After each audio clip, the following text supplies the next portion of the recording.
Hey, how's it going, everybody? I finally got my my microphone set up, so let me know if it's too loud.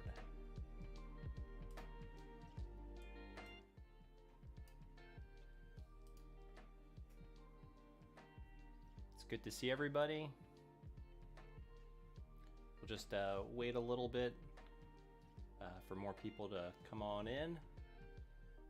Audio's good. All right, fantastic. Yeah, I also have the, let's see, does anybody hear an echo? Let me see, I kind of hear an echo. Volume is fine. Okay, all right. Yeah, also let me know if the music is too loud or too distracting, and I'll make some adjustments. Everything's good. Oh, a ThinkPad. Oh yeah, the T-Series, those are nice. I actually have an X220, which I love. I still, even though it's almost, I think like 10 years old, I still use it. All right. All right. Oh, mic seems low. Let me turn it up a little bit. Is that a little bit better? No echo. Fantastic. Voice is quiet. Okay, I'm turning it up. All right. Okay. Doing good.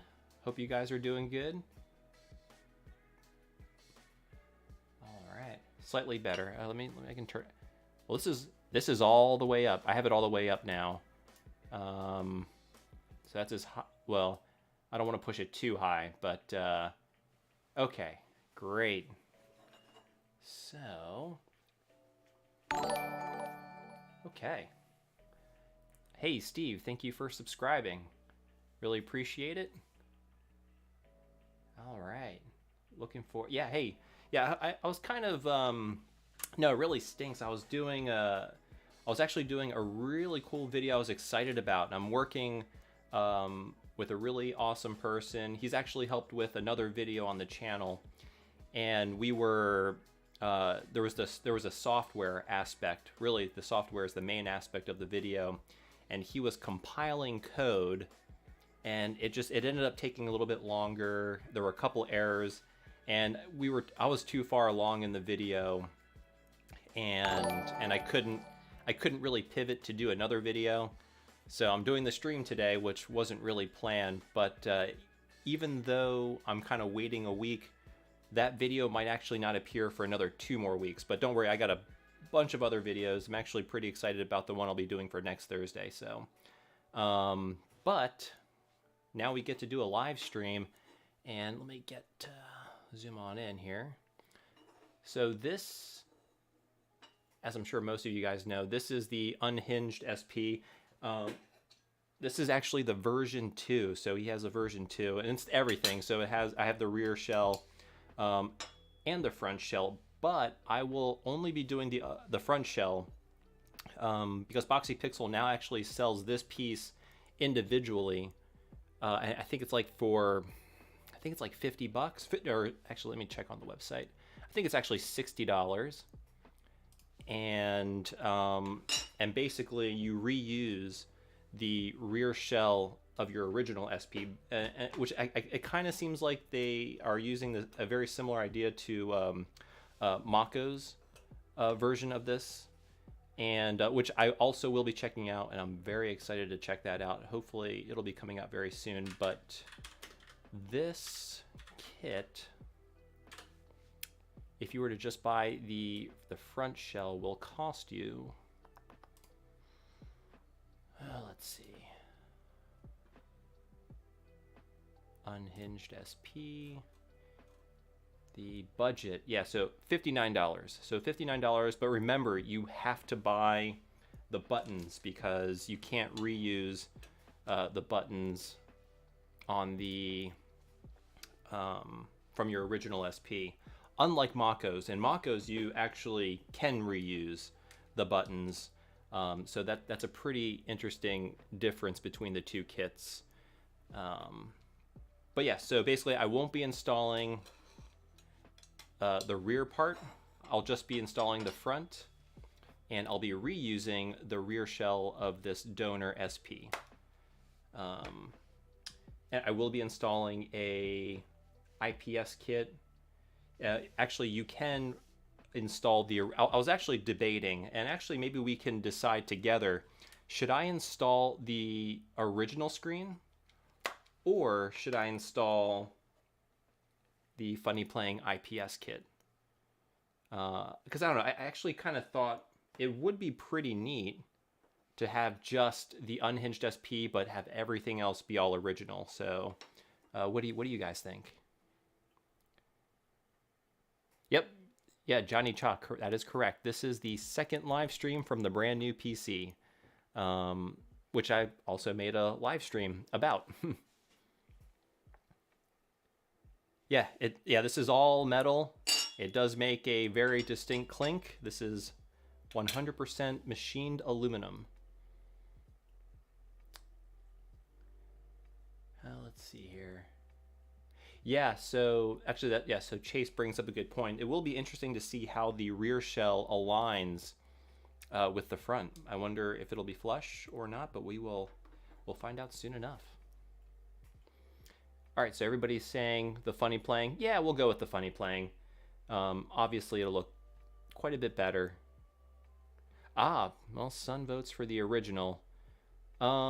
Actually, to make it easy, if you want me to install the original screen, type O.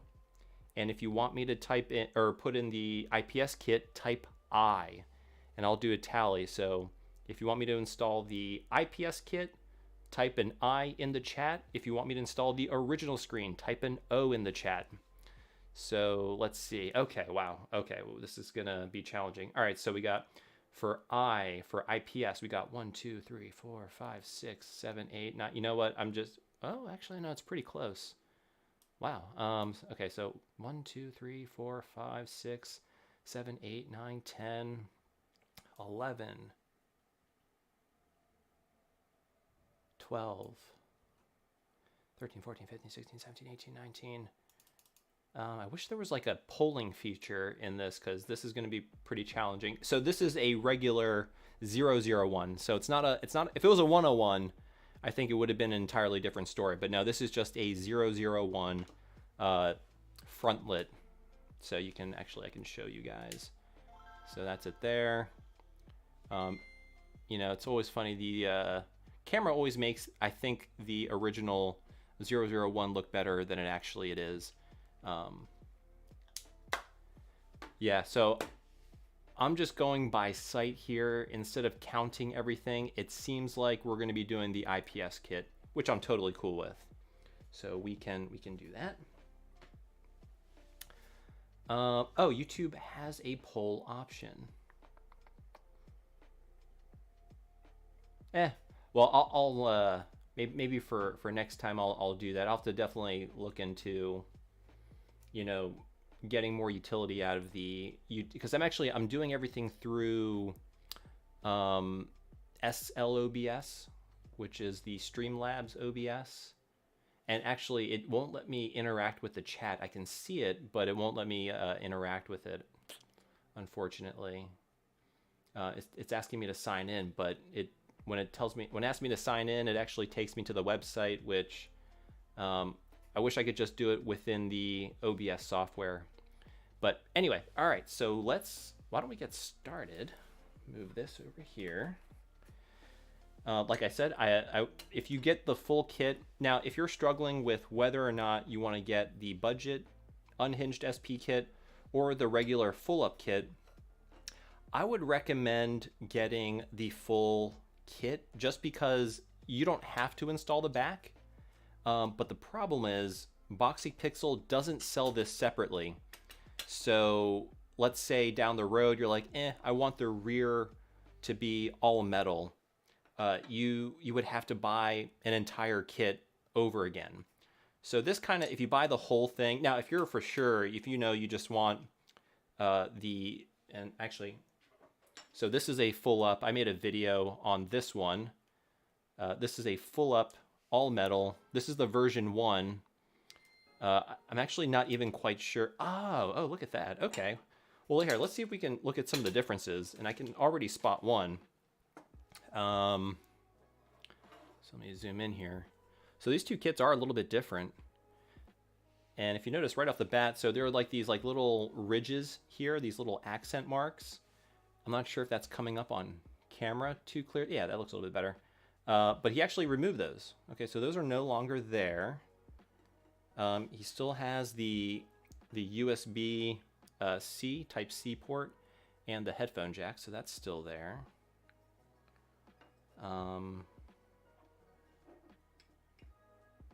Oh, looks like he actually he made these thinner. This area around the kind of the screen bezel looks a little bit thinner. Did you change these? No, these look the same. These are recessed. Really the big thing I'm seeing are this kind of accent mark he got rid of, which it does make it look a little bit cleaner. And then he kind of made the sort of bezel area a little bit thinner. So actually I'll be curious to see how that looks. As for the back, let's do a comparison of the back. Yeah, there's some differences here as well. You can well, he has, obviously there's his insignia right here, but then also there's a little bit of an indent versus this is completely flat. He has a little bit of an indent here. And these holes for the screws appear to be a little bit larger on the new version too. I wonder on the top. Top looks pretty much the same. I'm not really noticing any differences there. And actually, this looks quite a bit different. So this is the part that goes behind the screen. It's like he moved the marks from here, and he added them right here. Maybe, I don't know. I mean, he did put, there used to be nothing there. It used to be just kind of flat. But now he has some accent marks. Okay, yeah, and actually what I'm thinking, and I don't know for sure, I haven't really checked to see if there's any videos on YouTube about this. I imagine by using not using the metal back and using the plastic one, it will make it thinner, perhaps. So that'll be interesting to see. Okay. All right, well, I guess let's get started and swap over the SP parts. Do my best to get this on camera. And I have, my regular modded SP. We can compare them all at the end.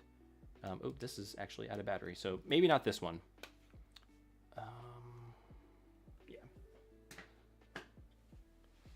All right. I'm gonna check the chat here. Oh, yeah. Oh my gosh. Good call. I don't know why. Let me switch the camera here. Good call. Sorry about that. Oh my God. That's probably much better. Well, so I made the comparison on using the little camera, but well, actually, I don't know if I should do it again, but y'all could probably tell. Yeah, so basically in the version 2, you see these little marks here.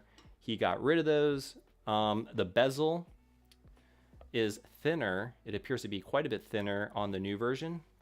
And that's the main difference on the front. On the back, the other difference I noticed were the holes for the screws are a little bit larger, so I guess it's easier to get your driver in there.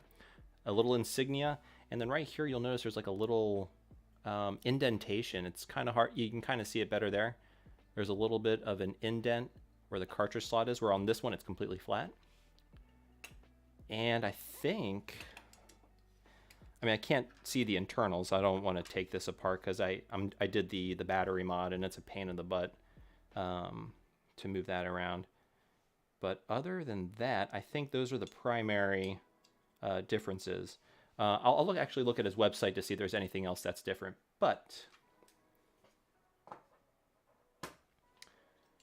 let's go ahead and get started. And I should probably pull up the instructions, right? Yeah, no, the indent is pretty cool. Pretty neat stuff. Okay, so the other thing that's really nice about Boxy Pixel, he has some pretty solid assembly guides. So I'm just going onto his website and I'm going to the Unhinged assembly guide. I'm gonna try and put, there we go.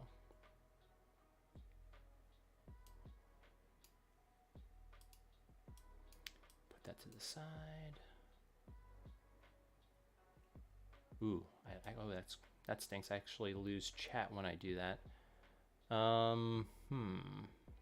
This would have been nice to have dual monitors now. I actually only have one monitor. Let me go ahead and bring this over.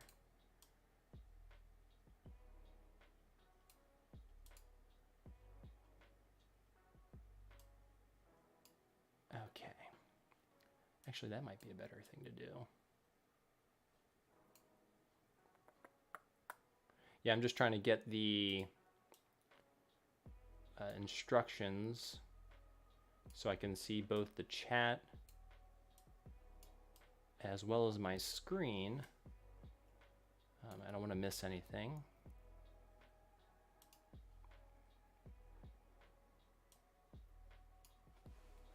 Okay, actually that should be okay. Put my keyboard up here. Okay, all right.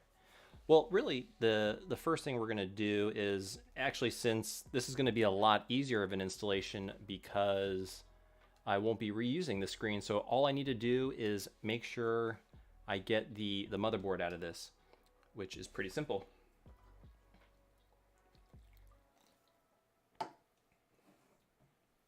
Okay. Now, if you're working with, say, kind of a rare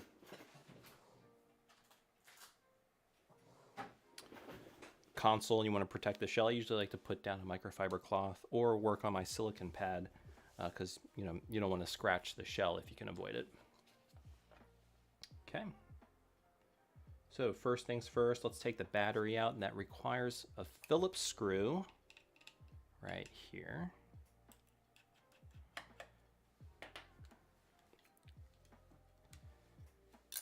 Is this the original battery? Yeah, so actually I bought a lot of SPs a while ago, so I'm actually finally getting through them, but I'm saving a couple of them because there's some pretty cool consolizer kits that will be coming out that I would like to show you guys. Okay, so we got the battery out, we got the cover off. Now let's take out the bottom shell. And that requires a tri-point. Okay.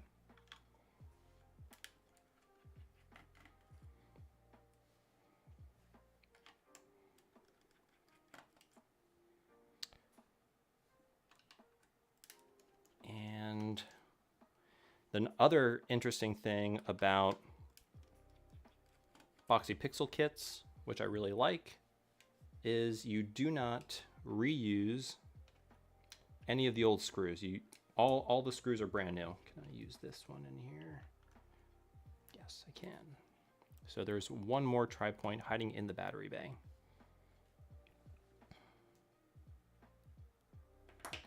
And then this should pop out. Okay. Oh, I forgot one. There's one right there. Don't forget to take that out. Total of 6 screws. Okay.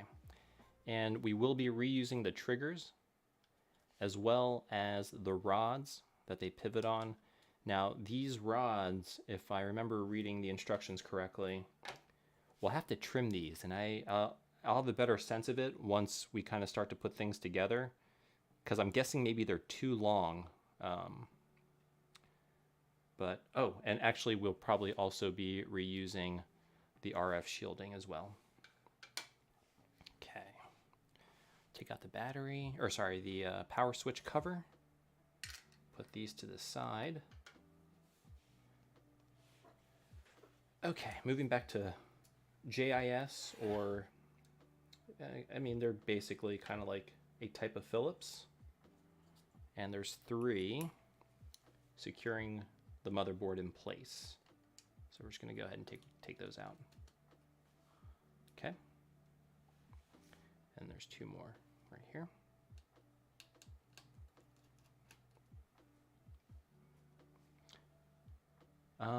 Let's see here. Yeah, I'm going to make sure I'm better about reading the chat.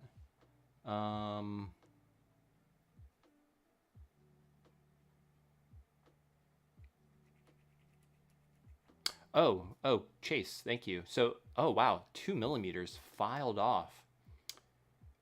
Oh wow, that might take a while to do. That's kind of a lot.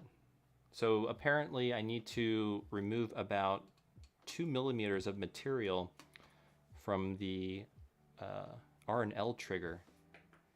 Ooh, that's gonna be challenging, but we'll get through it.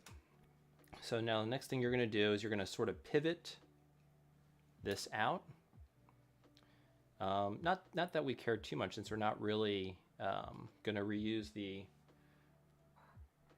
IPS kit, but basically you just want to get in here and you want to delatch the ribbon cable, but you just want to be careful. You don't want to put too much pressure on it, so just go ahead and delatch the bales.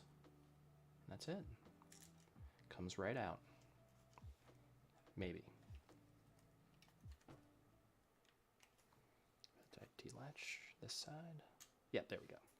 Okay, so the motherboard is free, and we're going to take the silicone button pads. Oops. Make sure we get those, and let's not lose our buttons here, but we will be reusing those. And I'll actually give them a little bit of a clean with some isopropyl alcohol because they look a little dusty. It's always nice to give these a clean. Hey, thank you for the super chat, Phenonymous. Hopefully I'm pronouncing that. Good evening, Phenonymous. Cool stream. Hey, I'm glad you liked the stream. And yeah, thank you for stopping by. All right, so, okay, we got our button pads. We will save those. And, oh, speaker. Of course, we also need the speaker. Now, the other thing that sometimes I would imagine folks would forget, because I sometimes forget, there's a little sort of acoustic fabric that goes on top of the speaker. And it's just kind of to prevent dust and debris getting onto the speaker itself. Wow, the speaker's kind of stuck on there. Usually it just falls out. There we go. Okay, yeah, so here you can see the speaker.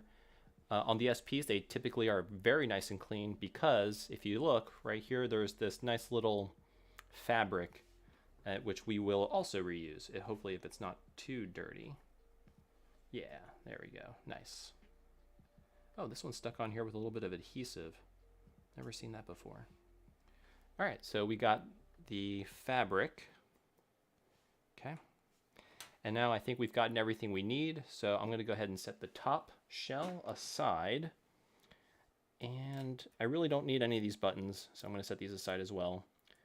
And I really don't need to worry about these old screws because we're going to be using brand new ones from Boxy Pixel. I'm going to set these all aside. Okay. So everything we're going to reuse I'll keep here. Okay. We'll also be reusing the battery. Oh, you know what? And I said I will be reusing, I'm actually using the entire back. I don't know why I said I was going to be reusing the RF shielding. I'm going to be using the entire back. So really I can just kind of leave everything here. Although I think I will need to trim, you can kind of see, let's see if I can zoom in. This will focus. Might be too close. Oh yeah, here we go. So you can kind of see these rods right here that are that the triggers pivot on. These I need to trim because they're going to be apparently too long. So we'll have to see how that works. Okay. So I'm going to grab the front. Well, let me go ahead and read the instructions here to make sure I kind of do these things in order. Oh, okay. So apparently and I didn't do this during my build, but apparently for the buttons, you need to sort of, I guess, like remove some burrs that are on them because it says, I guess there's like, oh yeah, I can kind of see them a little bit. But I didn't have any issues with my brass buttons. I wonder if those are maybe a little bit, they're finished better. But in the instructions, it says I need to, oh, actually not the buttons, but on the actual shell itself, it says before assembly, it is recommended, not required, to break the corners for A, B, and the D-pad holes, shown highlighted in thin blue, in a thin blue line, also in the red line. So basically in the instructions, it shows you where you should sort of file. Do not use a coarse grit sandpaper. Okay. This step is optional, but done to make the buttons feel more free as possible. Okay. Oh, brass is most susceptible to needing this. So since we're using aluminum, shouldn't be a big deal. Hey, thanks for the sub, 111 Payola. Recommend clear coat your brass buttons. Okay. All right, so I'm not going to worry about that. But next, it says, oh, hey, Guillermo, thank you so much for the $5. Really appreciate it. Guillermo writes, I remember my first time modding an SP, shattered the new LCD immediately due to butterfingers. Oh yeah, you definitely got to be careful. The IPS panels are quite delicate, and yeah, no, for sure. Hopefully I don't have butterfingers during the installation and I don't break the screen, because yeah, these are extremely delicate. But again, Guillermo, thank you so much. Appreciate it. Okay. All right, so let's go ahead and, all right, so basically now it's telling us we need to modify the shell, or sorry, the PCB, and we need to trim these pins here for both the link port and the charging port. So we're going to go ahead and we're going to do that with some flush cutters.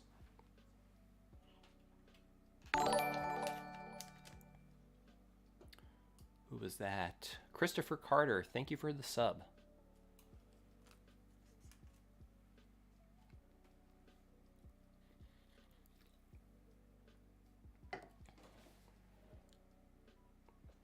Okay. Got my flush cutters. And we're just going to very lightly, and it's always good to wear eye protection when you do this because these things can go flying and you do not want a little piece of metal flying into your eye. So, and sometimes what I do is I'll just put my finger on top just like that, and that'll prevent it from flying everywhere.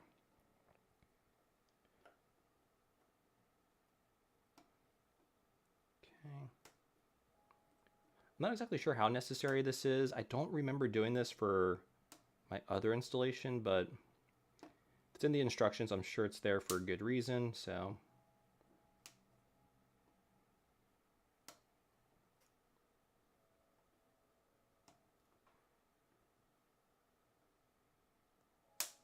That was a big one. Huh, it's interesting. It only says to, oh, okay, so trim the solder joints. Oh, am I doing the wrong one? No, I'm doing the right one. This will protect your, okay, so I'm guessing in this area, the flex ribbon cable will probably kind of be on top of that area. So I'm gonna put some Kapton tape as well. Hey, Brandon, thanks for the sub.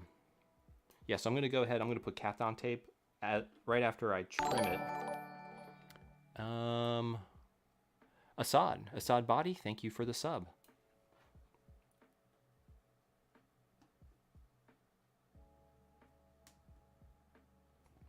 Oops, am I doing that off camera?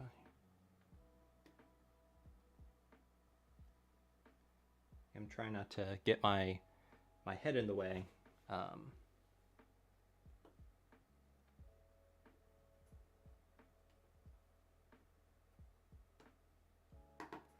Okay, I think that'll be good. You probably really won't be able to see that too well, but just trimming them a little bit, and I think putting some Kapton tape on top, because now these are pretty sharp edges, and you don't really want this rubbing on top of the IPS ribbon cable, because that could definitely cause some damage down the road.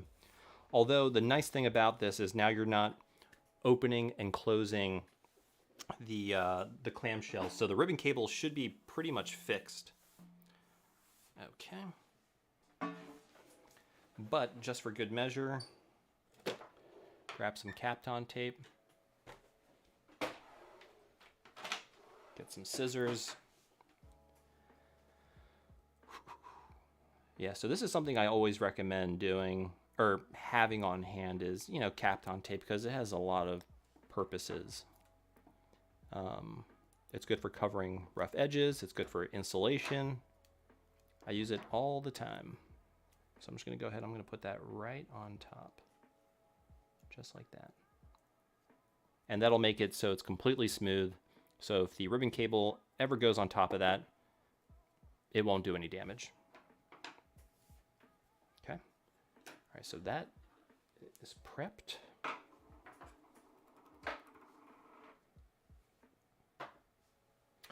All right, so next we need to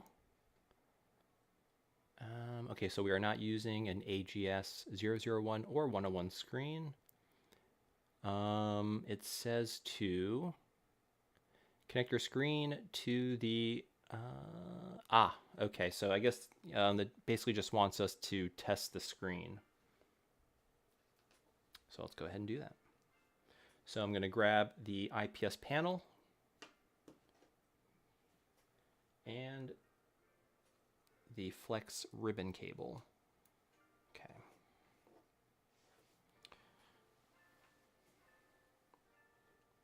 Then I'm just going to go ahead and make the connection.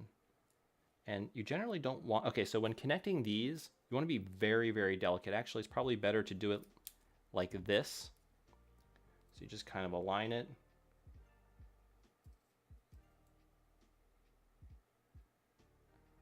And then you can press them together. Okay, so that's installed. What you don't want to do is sort of kind of go like this and then press down onto the panel, because yeah, you could crack the panel by putting pressure on that, kind of like that. So you just want to attach it so that it's not on top, so just kind of floating there. Okay. And it says to, let's go ahead and plug it in like this, I believe with the pins facing up.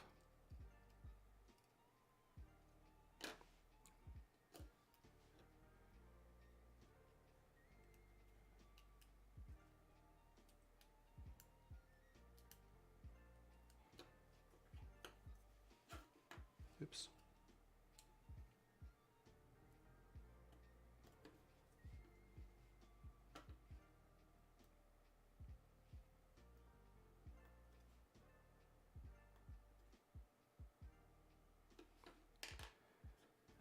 Actually, wait a second. We actually need to make the connection for the, oh no, that's just for the brightness. No, it should be pulling power. I thought maybe we need to make a power connection for the backlight, but I do not believe we need to.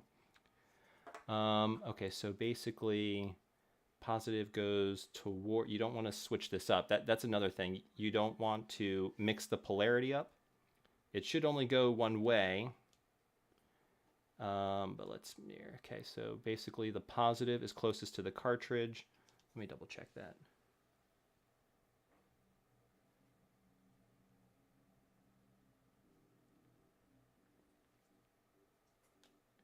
I do believe that is correct, because I don't think it would even go the other way. Yeah, no, it wouldn't even line up the other way. Okay, so basically I have these. Oh, there we go. Okay, so the screen works. So we're good. We tested the screen. Turn it off. Okay. Screen works.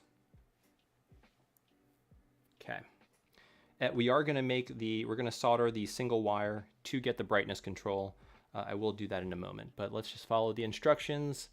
So next, it is saying we need to, so after you've tested the screen and the flex cable is good, as an additional precaution, oh, add a couple layers, already flexed.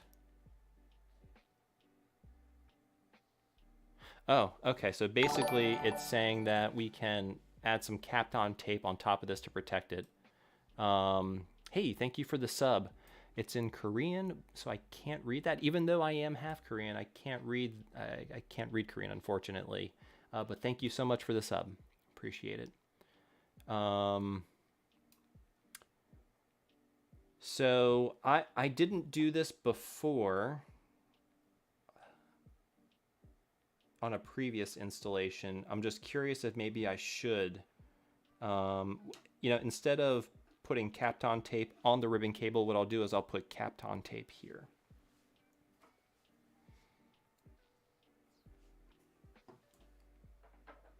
Because I think that's the main goal. It's just basically you don't want it rubbing against exposed pins, because that could most definitely, and really the Kapton tape will kind of just make the surface a little bit smoother.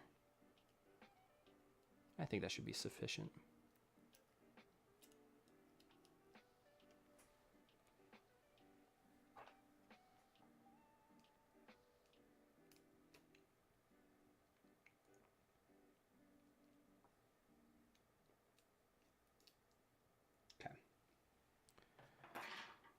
All right, I think that's okay. Now,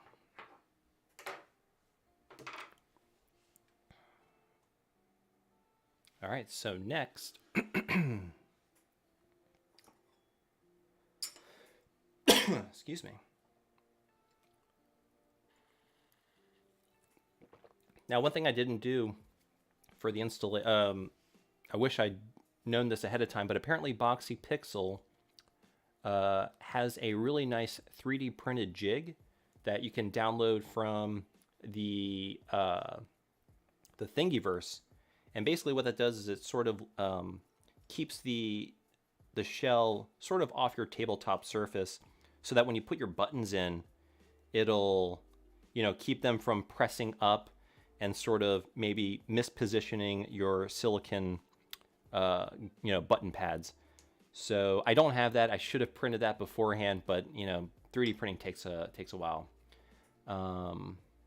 Hey, Jake Simmons, how's it going? Good to see you. And yeah, and apologize, guys. I'm trying to look at the chat. Ace Bunny, hello, how's it going? I apologize if I don't say hello.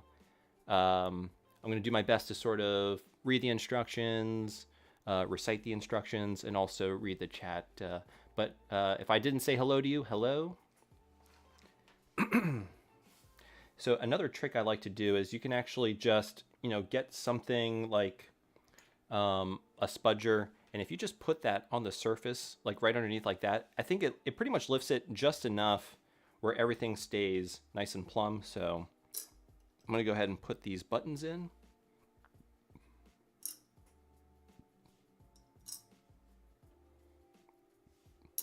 Oops.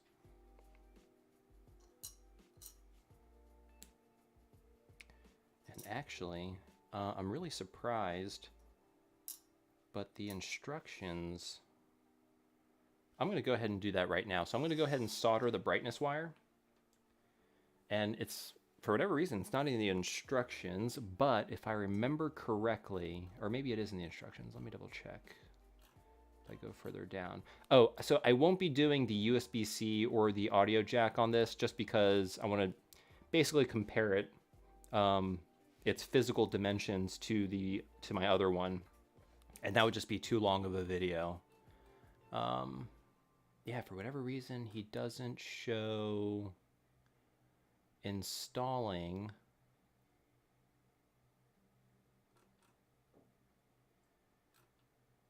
the brightness, which is fine.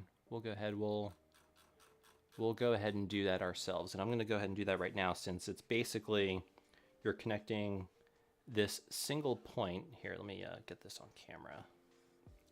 We've got this single, and apologies, I can't really zoom in more than this. This is about as much as I can go, but you can probably see to where I'm pointing. So right on this edge, right, it's actually on the ribbon cable, there is a teeny tiny pad. So we're gonna tin that up, and then I believe it is Q12 SB. And basically we just connect Q12 SB to that, and then we'll get brightness control. So let's go ahead and do that now. I'm going to turn my iron on.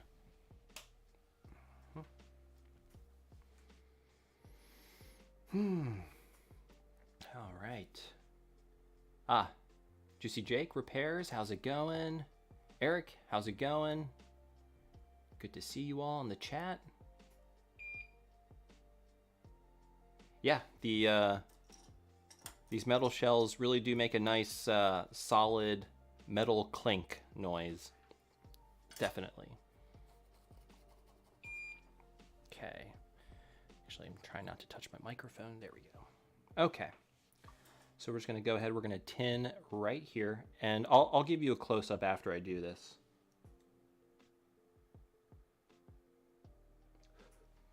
Actually, let me turn my fume extractor on.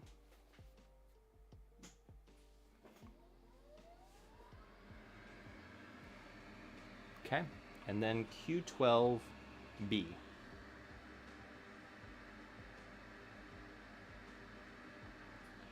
It just takes a little bit. You don't need to put too much solder. And I'm gonna go from, yeah.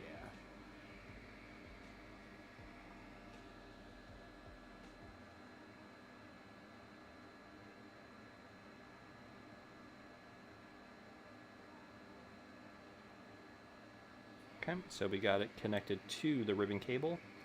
Now we're just going to bring it around and connect it to test pad Q12B. This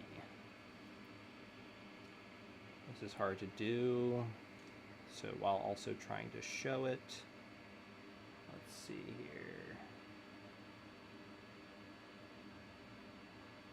There we go. Okay, so the connection has been made.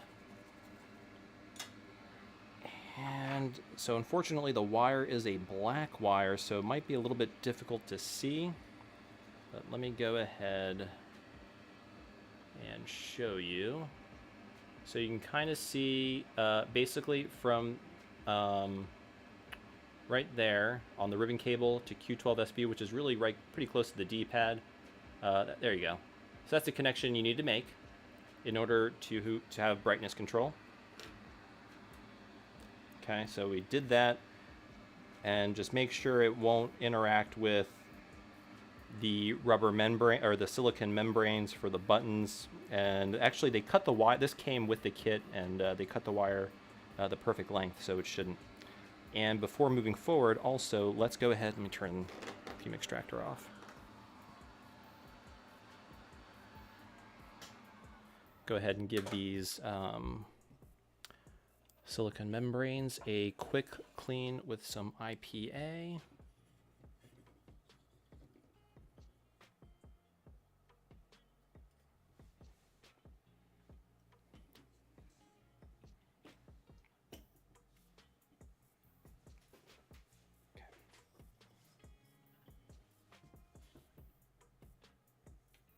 So here, this is my little IPA dispenser,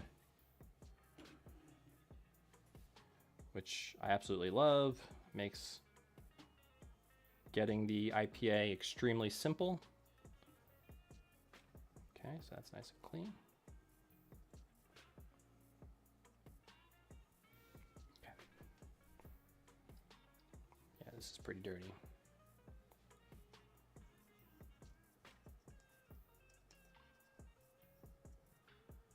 Oh yeah. Ugh. Yeah, this is pretty nasty. see that. Yep.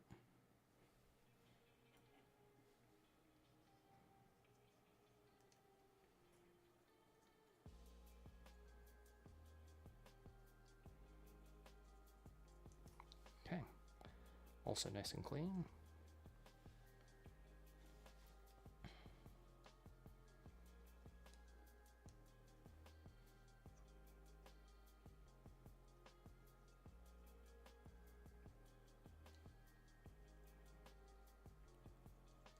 Okay.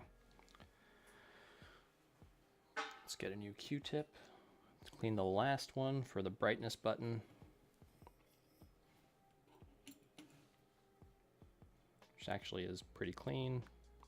Not quite as dirty as the other ones, so.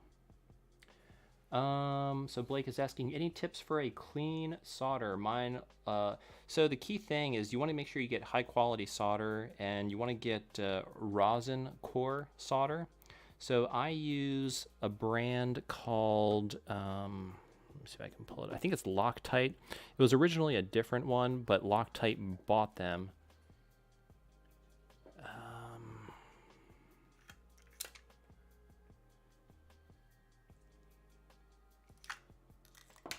No, it's Loctite. So it's Loctite, but it's actually a different company. Loctite they put their branding on it. So you want to get rosin core rosin core solder, which basically has flux kind of built into it. And then you also, for something small like the Via, you really don't need to use flux.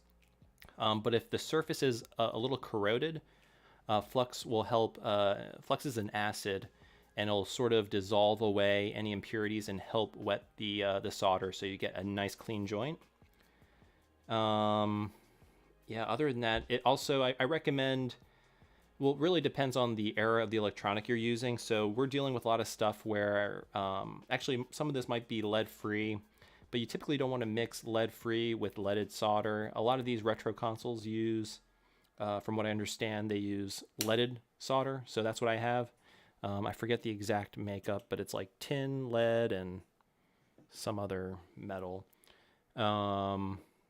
But yeah, it's the key thing is flux and high quality rosin core solder, I think, and you'll get solid joints. And less is more. You don't want to put a ton of solder on stuff.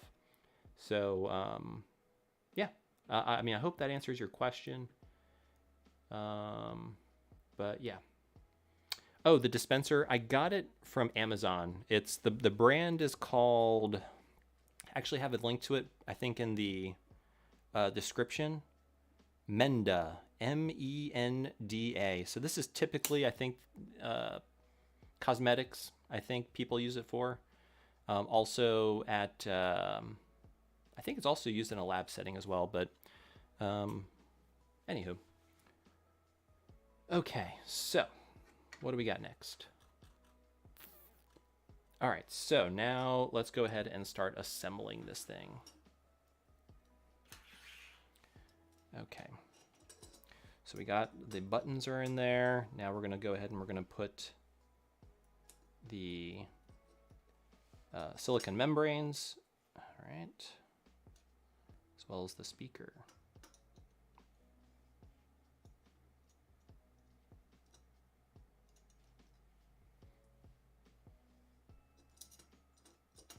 So I have the spudger here just to keep it somewhat elevated so that these membranes kind of do stay in place. Okay, so first I'm going to put the speaker fabric. I like to call it the acoustic fabric, even though it's just acoustically neutral, so it doesn't affect the audio. This is kind of probably similar to the stuff you'll find on the front of your regular speaker. Okay. At home, just a normal speaker with like a cloth front. Okay, and then let's go ahead. This is pretty clean. Let me clean this a little bit. So this is the power switch. Ooh, you know, I almost forgot. Ooh, you know what? I'm not sure if it's gonna fit. It didn't fit last time, but the LED light diffuser, that's something I always forget. But let's see if let's see if that fits. I don't, it doesn't look like it'll fit in there. Yeah, I don't think it'll fit. I guess probably it's a little too, if you wanted to have it really imitate the original SP shell, it's probably a bit tough to machine that. I imagine that's why Boxy Pixel doesn't really do it. I'm not sure what he tries to, yeah, there's no way that fits. Yeah, there's no way that fits in there. Yeah, it'd be cool if he could somehow utilize, does it? Nah, I don't think it does. It doesn't fit.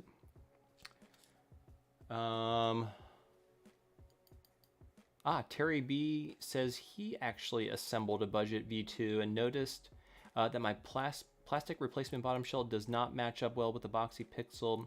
Yeah, we're definitely going to see if that's the case. I think I remember reading in the product description, I think it says it doesn't match up perfectly, which, you know, it's understandable. This was originally designed to be with its own rear shell, not necessarily the original one, but we're going to see if it's like close enough. I'm just mostly trying to see if it makes it thinner, which I think would be really, really nice. Okay, so what do we got next?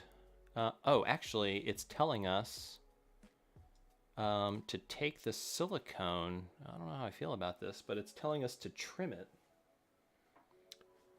for the A button. So let's just go ahead and this little, man, you can't really see that. So this little nub, and it's not focusing.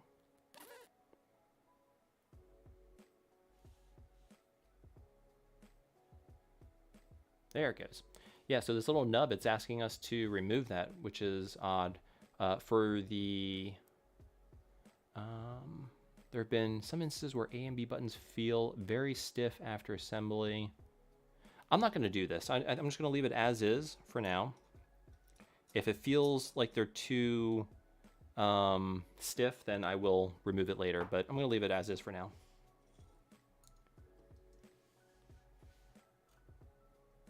We're not doing USB. Oh, you know what?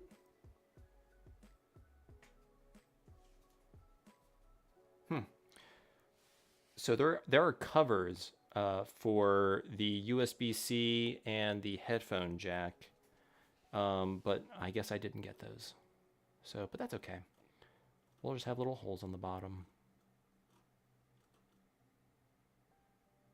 Oh, it does tell you in the instruction on page 22, it does tell you where to install the brightness switch. Yeah, so Q12B is the correct via. Okay, so we're good there.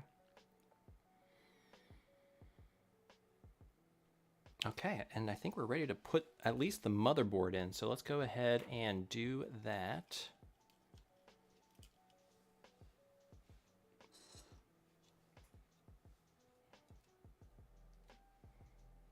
Okay, and the other thing you always want to make sure is the power switch is aligned with the power switch cover, because you could potentially break it if they are misaligned.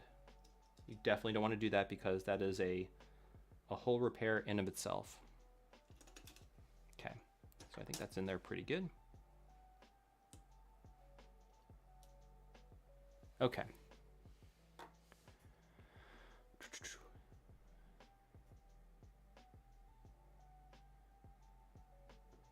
Masking tape on the front side of the shell, then hot glue in the holes. Oh, yeah, that's true. Actually, that's so Peter Jackson makes a good point. That's what I did with my macro build, because yeah, Boxy Pixel had a very similar, just a hole for the LED indicators. But yeah, if you put tape to cover the, to prevent the glue from coming out, and then you use hot glue and you extrude it in, and then when you remove the tape, it's a nice flush light diffuser. I'm not going to do that today, but that is a good, that's a good point.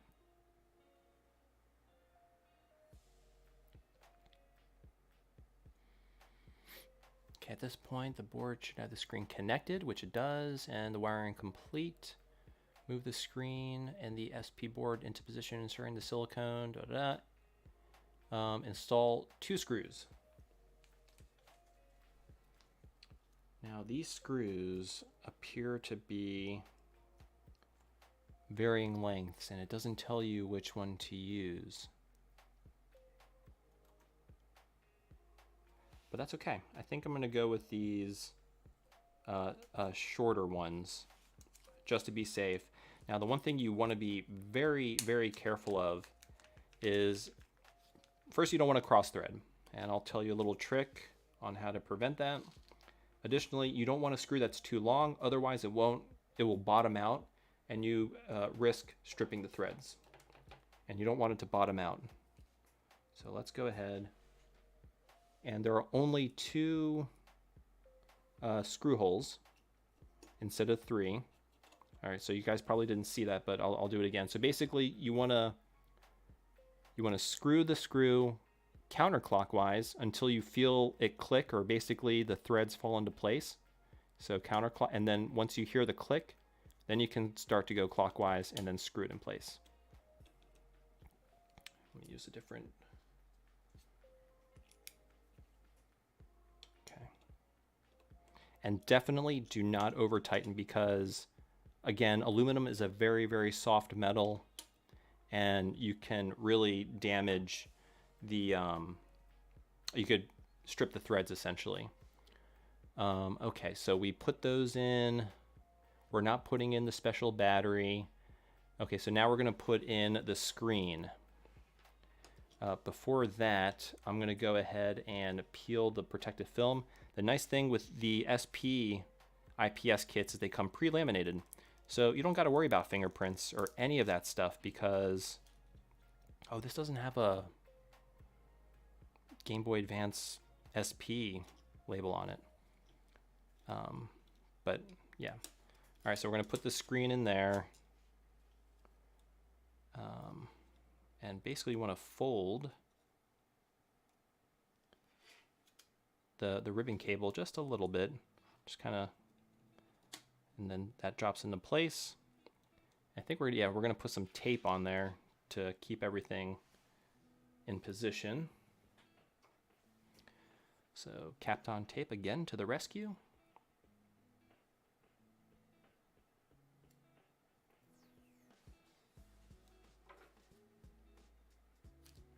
You don't need a lot. It's just to keep everything flat and in place.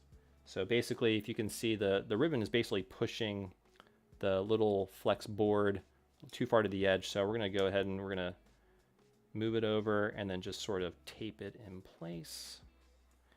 I'm going to try to not really bend the ribbon cable. But basically, that's what it ends up looking like. Just to kind of hold it in place. And there's a nice little cutout. Boxy Pixel put a nice little cutout here exactly for this, so it doesn't get caught up on anything. But basically I just have the Kapton tape to keep that in place and to kind of keep the ribbon cable down.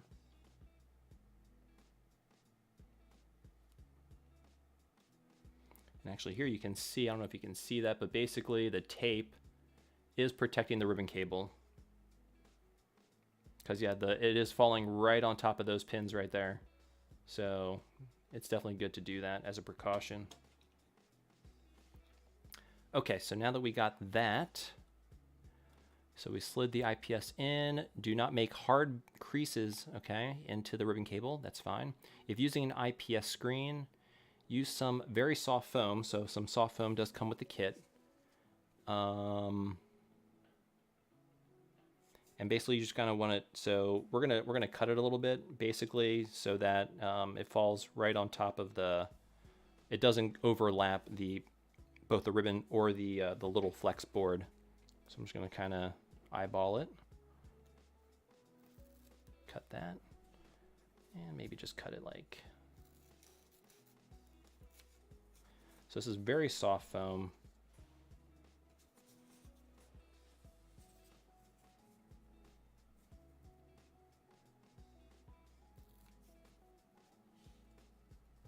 I think that works. So that looks pretty good. Good enough at least.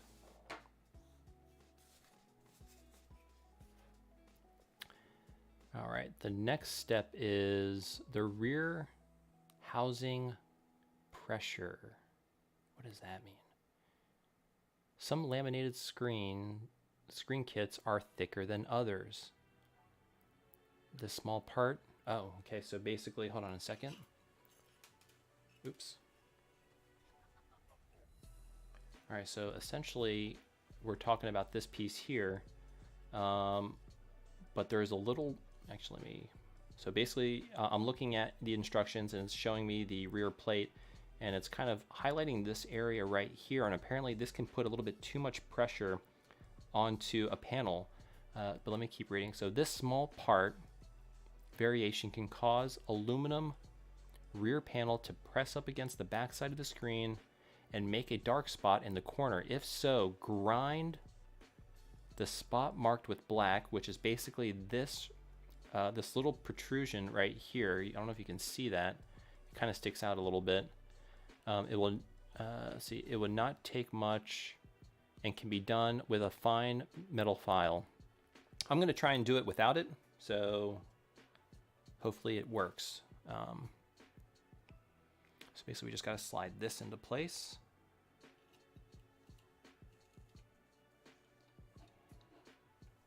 I feel like that foam is putting like excessive pressure.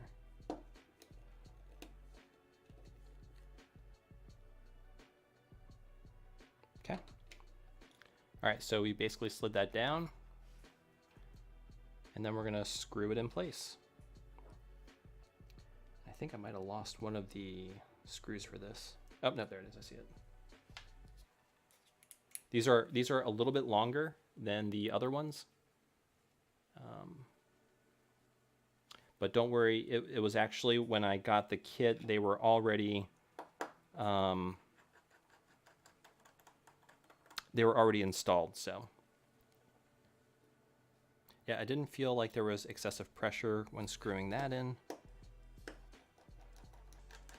So I think it's gonna be fine. All right, so this is what we have so far. And the A and B button actually feel fine, so good thing we didn't trim the silicone membranes. Now this one actually feels pretty stiff, the brightness wheel. Hey, thanks for the sub, Paul Jimenez. Thank you so much. All right. And then, okay, so now we're gonna put the triggers, and I'm gonna see if I can just install this as is. Put the power switch, because I want to see why it's so long and if it is in fact too long. No, that's not too long at all. It closes just fine, no gap. Look at that. Yeah, I wonder, maybe he fixed it since then. Ooh, this is thin. Oh, I like this. Okay, wow. Oh, this is actually nice. Okay, so now all I need to do is, okay, so we got the semi-long fasteners we'll be using. Let me go put these screws away so I don't lose them. And that's it, guys. It's pretty much, you know, if you just do the budget kit, it's pretty simple. And especially if you're using an IPS kit, you don't need to remove the original screen, which is kind of a pain in the butt. But yeah, awesome. Yeah, so I'm not seeing why we actually, it doesn't say it in the instructions, it actually says it in the, hey, let's see, we got another sub. Newbie Wizard, thank you for the sub. Yeah, I'm not sure why, it was in the product listing. The product listing said that you will need to remove some material from those rods, from those metal rods. I wonder if he, you know, changed the design since that product listing was created, because it appears to have no gap, which is kind of a relief, because I wasn't really, those are pretty thick rods and that would not be very very fun.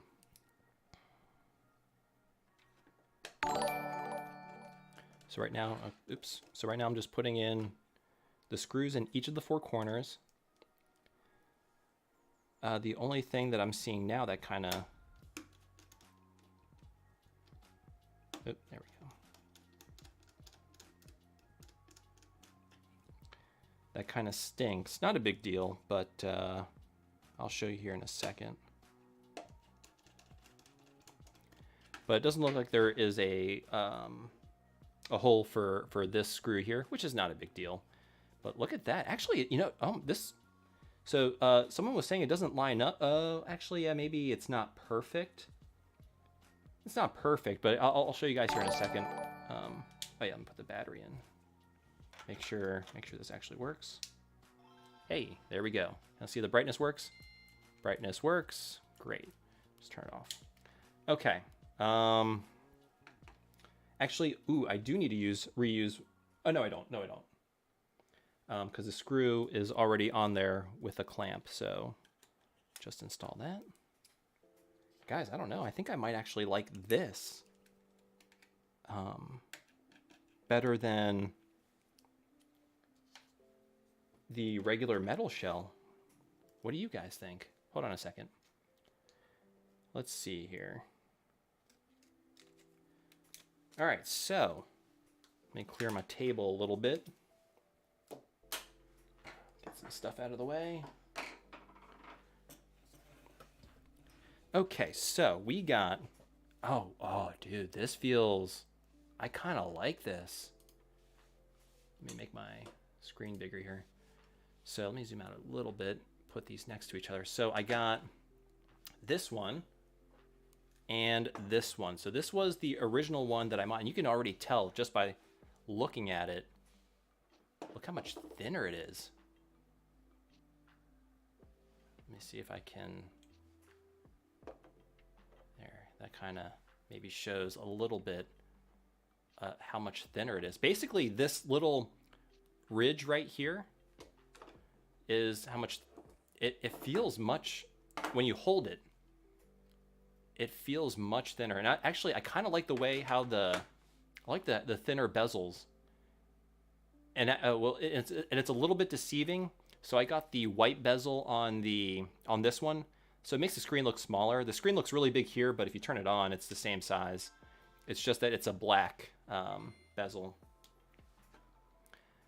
The screen's kind of bright. Let's make them. So I guess I have a different IPS kit in this one because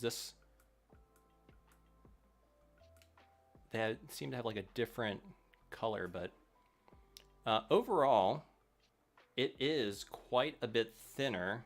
Actually, maybe this would be a good way to show it. There you go. Yeah, actually, let me do that. So that's how much thinner it is.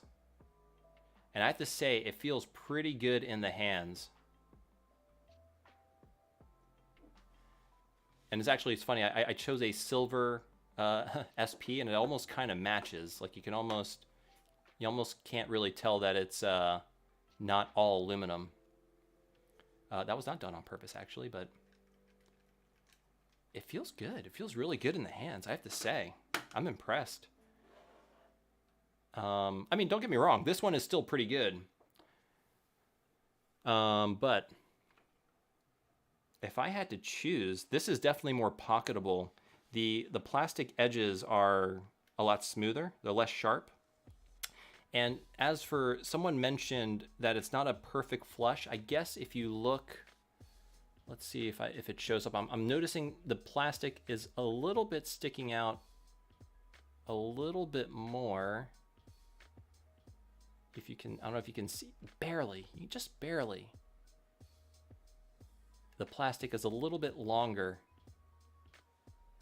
But on the edge here, on this side, it's smooth.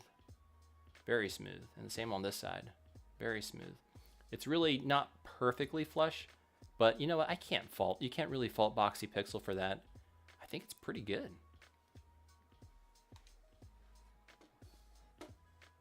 Definitely gives, I give it a thumbs up. And just for the sake of comparison,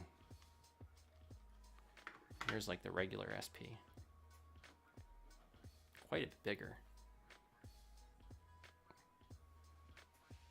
Yeah, this is out of battery though. Yeah, so I guess what do you guys think? So Lord X Mugen likes the one on the left. Yeah, I kind of like the brass buttons. I think to me, I like that better. I don't like the thickness though, you know? I mean, it's not horrible. I feel like this is a much sleeker product.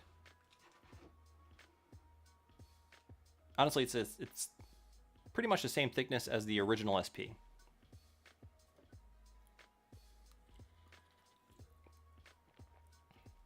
What do you guys think?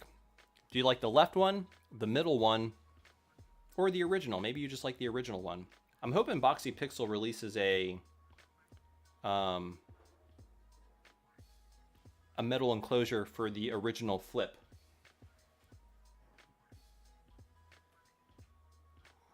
Got a drink out of my Macho Nacho mug here.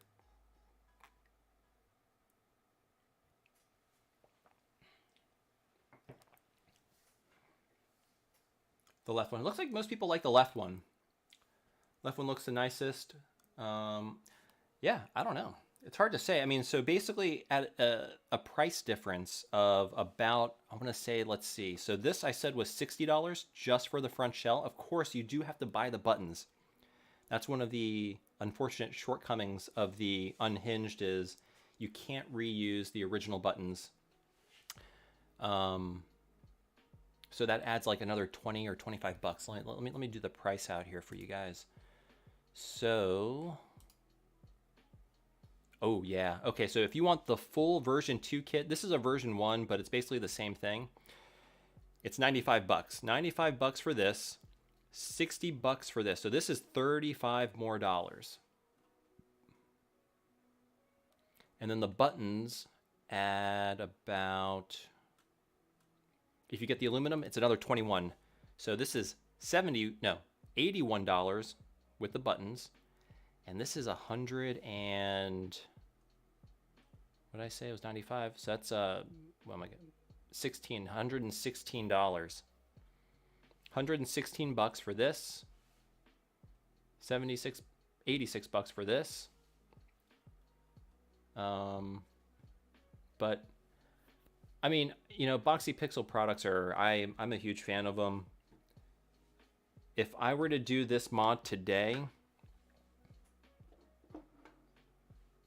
I'd probably choose this one. Maybe because I just got used to this one and this is like something different. But like I said, I would probably buy the full kit just because Boxy Pixel doesn't sell the rear part separately. So if you ever did want to migrate to a full metal enclosure, you would have to buy a whole nother one. So why not just buy the whole thing, install it with the back shell that you want, and then if you ever want to go back to metal, you can always just install the metal back at a later date. It's very easy to swap. Just swapping the rear shell, literally 4 screws, and that's it. Now, if you wanted, if you wanted to do the battery mod, you actually have to use this to get the larger battery. So, but yeah, that's the installation. Pretty simple. Let's put a game in there.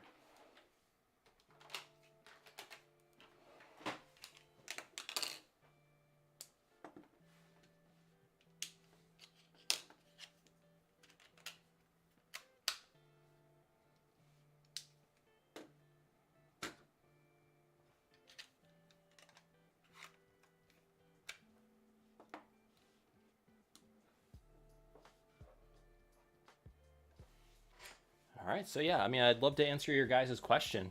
I'm going to be modding my OG Xbox soon. That's going to be a lot of fun. Yeah, actually, the video I was supposed to do this week was for the Xbox, but like I said, ran into a couple technical issues. But I'll probably release that one, maybe not next week, but the following week.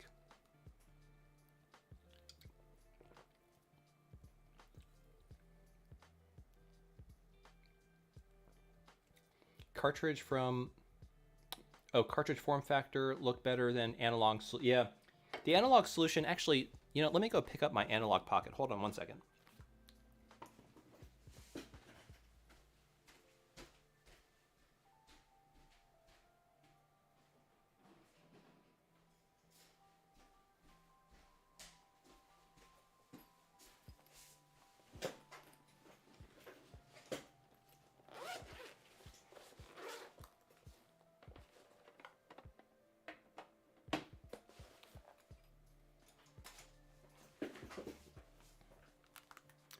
Yeah, that it's kind of a weird design. I understand why they did it, but the cartridge is only in there very shallow, and it doesn't instill a lot of confidence that it'll stay in.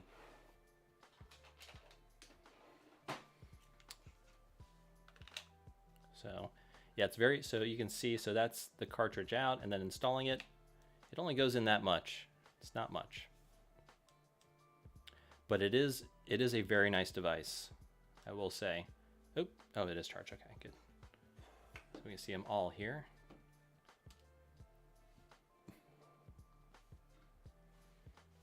And actually, in terms of thickness, the Analog Pocket, the Analog Pocket is about the same thickness as the version 1 Unhinged SP, but obviously quite a bit longer as well. So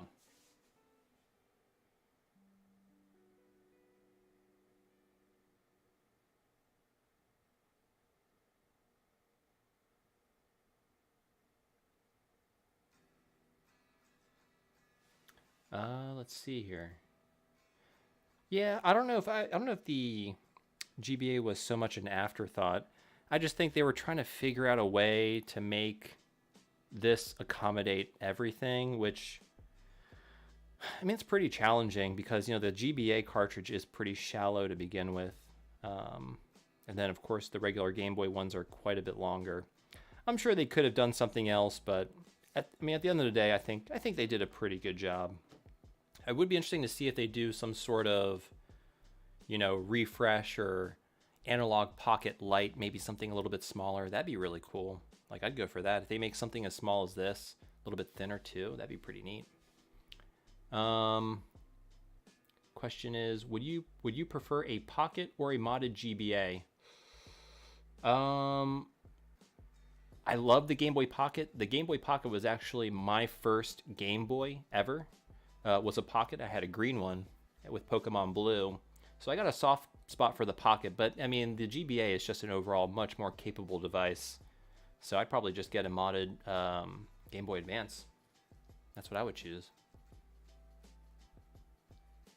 Yeah, the aspect ratio for Game Boy Advance games is not a perfect, you know, it doesn't fill the whole screen like the regular Game Boy and Game Boy Color.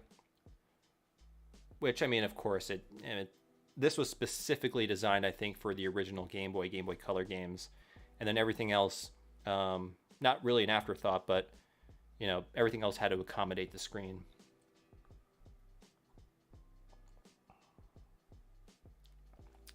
Yes, as soon as I can get my hands on the Slate, I will be covering it. I'm hopefully going to be able to cover that soon, so definitely stay tuned to the channel. Subscribe if you haven't. But yeah, as soon as I get my hands on that, I will be making a video and comparing it to everything.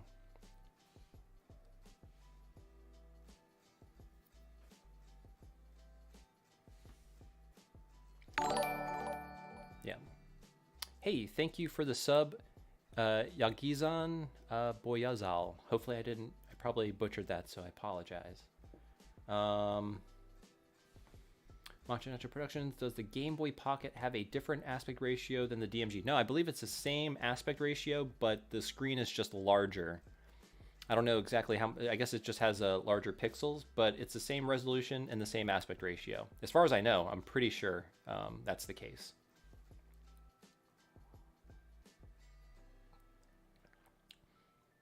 So, let's see here. I wish they targeted the classic GBA form factor with the... That would be cool. And actually, I wouldn't be surprised if the Pocket, if they do a re-released one that has a horizontal form factor. Because I think a lot of people do like that form factor. I mean, this is the iconic Game Boy form factor, but I do also really like the horizontal form factor. I think it would be cool if they released... I mean, honestly, Analog has so many directions they can go in, and I think they could just probably make... I think they can make a pretty decent amount, you know, basically just re-releasing different form factors. They could do a light, they could do a horizontal form factor, they could do different colors. I mean, obviously the only problem is the part shortage and them having the production capacity to bring these out, which obviously they don't. So it'll probably likely be a long time before we see a variation of this console. I think it would be very cool if they did do that. I just think, yeah, there is definitely a marketplace, or a market rather, for many variations of the analog pocket. I think it has a lot of potential for them. So.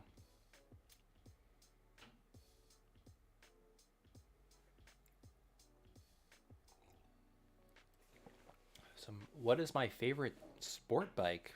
Like a motorcycle? I don't know too much about motorcycles. I had a buddy of mine, he had a couple.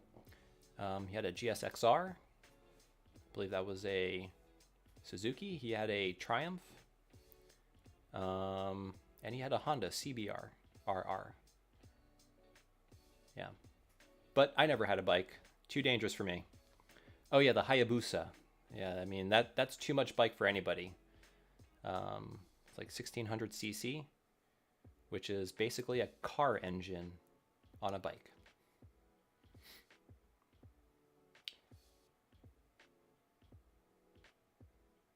So, hey, so Sojan is saying, can't wait for a full video on the budget version. I don't know if I'm going to do a full video on this. What I'll probably end up doing is doing a full video on Macho's slate and then comparing it to everything. I'll definitely be doing a video on that, kind of like, what I think the pros and cons are of each, because I think each one does, even before going into the video, I kind of have my thoughts on Macho's, which I like it a lot. I like his form factor. It's a lot smaller from what I've seen. And I think that's really, really cool. And then also he has a really cool, like, custom, like laminated screen lens for the kit, which I think is pretty cool too. So I'm definitely excited to see it in person. I mean, seeing it, on his live streams. Yeah, if you haven't followed Macho already, definitely give him a follow and check out his channel, Macho. He does a lot of great Game Boy videos. But I'll definitely be taking a look at it too. So, but yeah, there was I think he omits the brightness control button, and that was purely because I think he kind of condensed the size, vertically. And I guess it just couldn't fit, which is fine. I mean, honestly, like, actually, you can probably wire it so it's controlled by the buttons. He might have done that too. I don't know. But yeah. So I think the screen is a little bit down, closer to the D-pad and the action buttons here, and it's overall just a compressed form factor compared to the Boxy Pixel.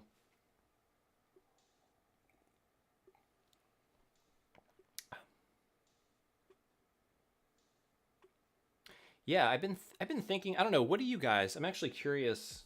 I've been sort of thinking of doing some shorts. A lot of people do the shorts.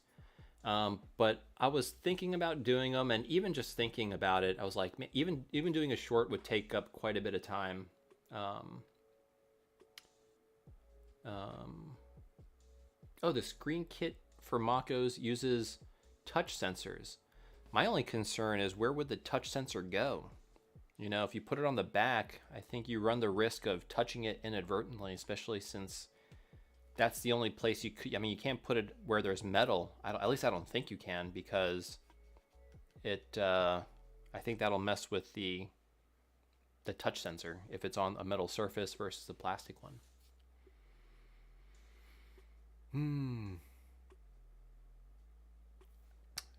So MRG is saying that he is having an issue with his R button. What it could be is there's like a small membrane. I don't know if are you talking about your SP? If you're talking about your SP, there's a small like kind of rubber silicone membrane, and sometimes it gets out of place and it doesn't allow you to actuate the button. So I would just make sure that that's fully in there correctly.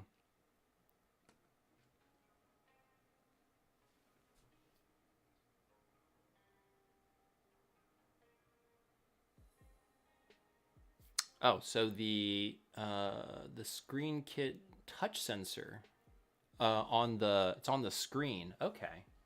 Oh, actually that's fine then, because yeah, the touch screen or the right, not touch screen, but the screen is really your hands won't inadvertently touch that. I think so. That's a good location.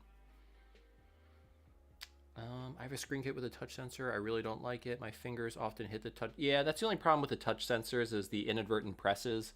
I think they're convenient. I think they're a pretty decent solution. But yeah, it's sometimes it's not the best. So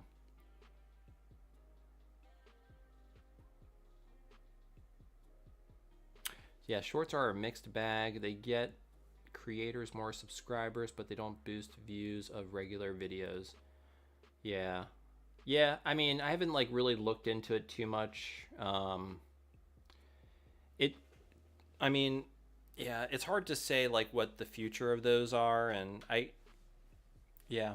I thought about it. I actually have like a list of a couple ideas of videos that would make for good shorts, but I just haven't executed on it because for me to do a short probably would take a few hours, and for each of my videos, pretty much every day I spend probably between 6 and 8 hours on each of my videos every day, pretty much all the way up until I upload on Thursday. The only break day that I have is Thursdays, like today, because that's when I upload the video. So I kind of take Thursdays off. Fridays are not quite as busy. That's like when I start to write my script for the video. But as soon as Saturday hits, I am pretty much all day Saturday, all day Sunday. I work on the videos, and then from Monday through Wednesday, I basically work on the video right when I come home from work, and probably work on for another 6 to 8 hours. So I definitely devote a lot of time to my full videos. I just, the reason why I haven't done shorts is because I don't want to take time away from my full video. But anywho. Am I currently playing any GBA games or any retro games at all? So I'm not playing any retro games currently. And one thing that I find really funny is even though my channel is dedicated to like modding retro, games and everything, it's making the video has taken time away from me actually playing playing games. I used to play games a lot more, but once I started the channel, basically all my free time goes into making the video. And I don't have too much free time to play games. The last game that I kind of played was Metroid Dread. And even that, I still haven't finished it. I want to, but, after working on a video, I kind of just like to relax, and I usually watch a movie or something, so I can just kind of sit there, chill.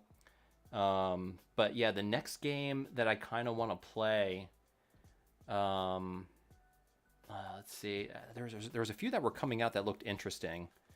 There's a new Kirby game, which I haven't picked up yet, but I'll probably pick that up at some point.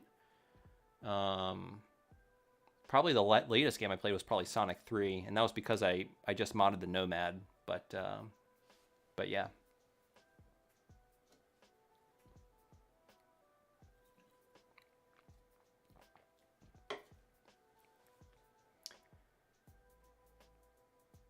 Oh yeah, so the A and B button actually are perfectly fine.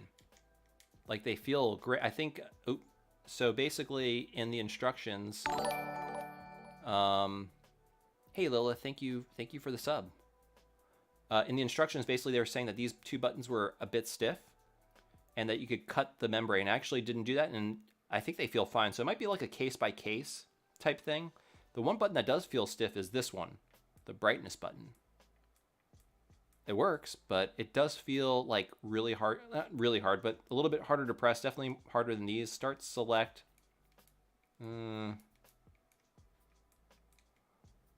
Start select is not as stiff as probably this is probably the stiffest one out of all of them. But overall, the button feel feels pretty good. Hey, Phenonymous, thank you Thank you for the super chat. What's your favorite system to work on? My favorite system to work on. Well, I guess, the one I had a lot of fun with, and I actually did a lot of live streams on it, and y'all can go back and check it out if you want. But I did a full recap on the Laser Active, the Pioneer Laser Active. And that one was a lot of fun to work on because, well, it was super complicated, and it was really interesting to see, a device so complex that was made in, I think it was like the early 90s. So the Laser Active was first, it was a Laserdisc player, so you could watch movies on it on Laserdisc, but then it had these modules that you could put in. So there was one module for Sega Genesis, there was another module for the TurboGrafx or the PC Engine, and then it had a bunch of extra ones, like one for karaoke, and I think there was one that was supposed to be a computer. But that was probably the most fun I had working on a console, mostly because I got it to work. Because that was the scariest thing, because I replaced over 200 capacitors, as well as some, I forget what they're called, but they were almost like fuses, but they weren't quite fuses. They were like fuses for the integrated circuits. And I replaced those. I had to clean like the laser. I had to clean all the gears for the disc tray mechanism, re-grease it all, clean it, and it was so satisfying to get that thing to work because it was totally busted. It turned on, but turned off immediately. I think that's what it was. Like, it didn't fully turn on. All the capacitors were leaking like crazy, and there was tons of bugs in there, tons of dust. I totally disassembled the whole thing, gave it a very deep clean, and now it works like new. Actually, I planned on doing a stream with it, but that was probably the most fun, and mostly because it worked at the end. If it didn't work, I'd probably not think it was so fun. But since it did work, it was probably the most fun I had modding a console. Of course, I love working on Game Boys. I mean, that's always fun too. Really, any console. The one console that I have coming up that I will mod is the Sega Saturn. I got a pretty cool mod I'll be doing for that. I'm looking forward to doing that mod because I haven't done a Sega Saturn on the channel yet. And that I have an interesting story about the Sega Saturn. I actually got it for Christmas, but my grandmother made my parents return it because this is back when video game violence was in the news a lot. And basically my grandparents were like, hey, these video games, they make kids violent, and we don't think you should, give them the console, whatever. Anyway, they returned it. I was pretty upset. Well, I mean, it's not a big deal anymore. I have one now, so. But yeah, that was back in the early 90s. I was pretty young. So I was kind of a Sega kid growing up. I grew up with a lot of Nintendo.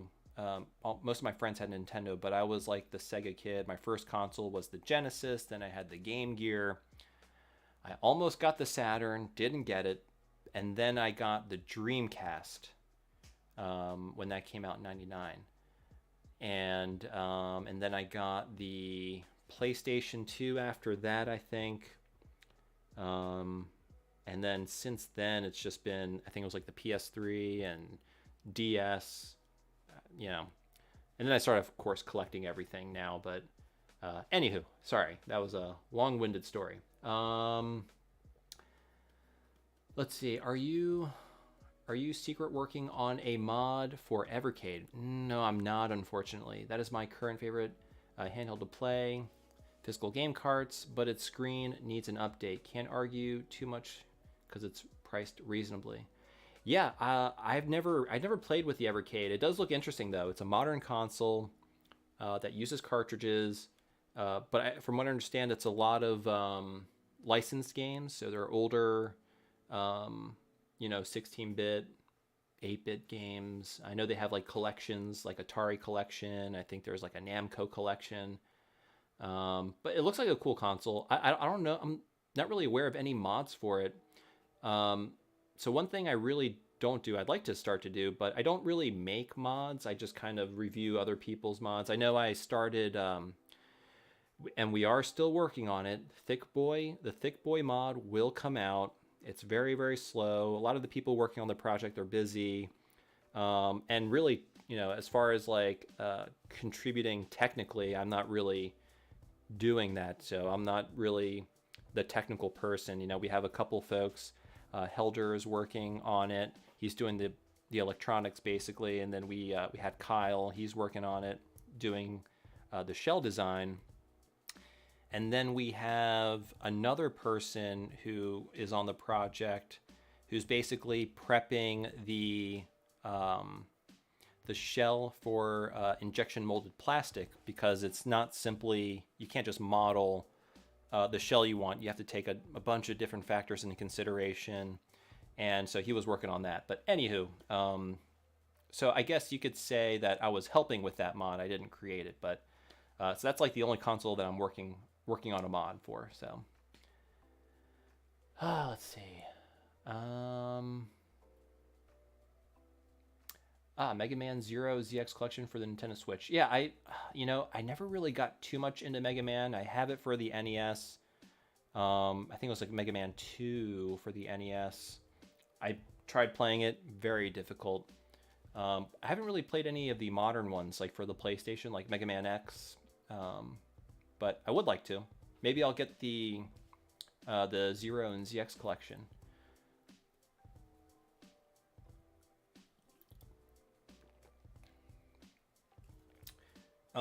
Yes, I do have a mod for the NES in the future. It'll be very cool. I think you all will like it. Yeah, I have a huge backlog, and you can't see my wall over here, but I have basically an entire shelves of projects, at least 40 of them. So definitely have a lot of videos in the queue.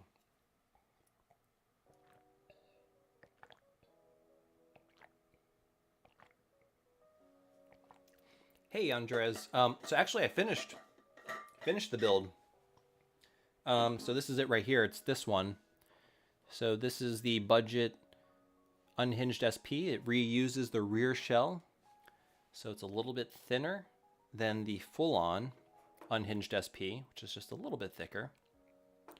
But yeah, it went very smoothly. It's a very simple installation.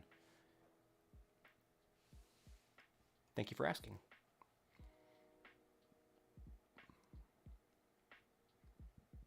Oh, so Thomas asking what I do at work. I'm a cost analyst. It's very boring work, but I tell people how much things will cost.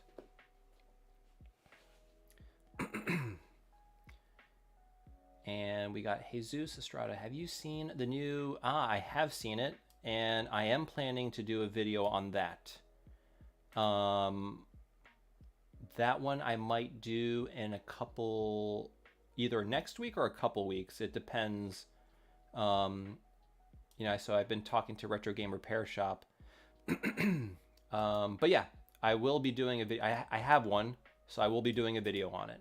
I don't know when, but definitely soon, probably in the next couple weeks. What is the best form factor? For the Game Boy Advance, I would argue that the best form factor for the Game Boy Advance is the original, the horizontal one.